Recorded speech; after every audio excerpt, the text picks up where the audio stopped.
Many poultry producers have been lobbying the Grenada Association of Poultry Producers while crying out to government for some form of assistance.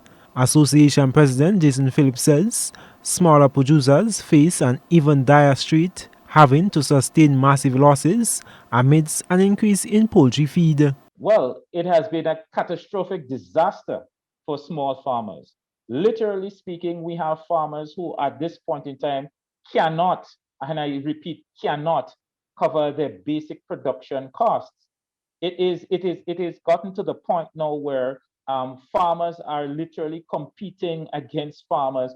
And in that form of competition where the small scale farmers are concerned, it doesn't matter whether you compete and won, you still lose because you are not producing in such a manner whereby you're able to be sustainable. However, no stimulus has been forthcoming from government, despite the association having to source an emergency feed supply during the pandemic and absorbing the majority of costs associated with bringing in day-old chicks from Barbados. And we're seeing that when they go out to sell their produce, that there seems to be an indifference when it comes to farmers, that persons who wish to purchase from them seem not to cater that the fact that they have cost increase. So negotiations with farmers are now at a stage where farmers are now underpaid for what they're being produced, even in light of all of the direct cost increases to their production.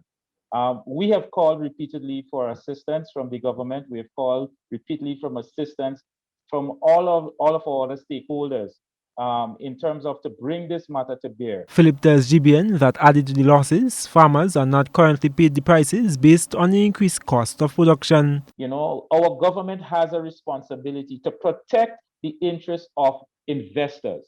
And, you know, it comes back to saying that several of our farmers have approached me and they've asked me, you know, at what level are you considered to be a bona fide investor here in Grenada?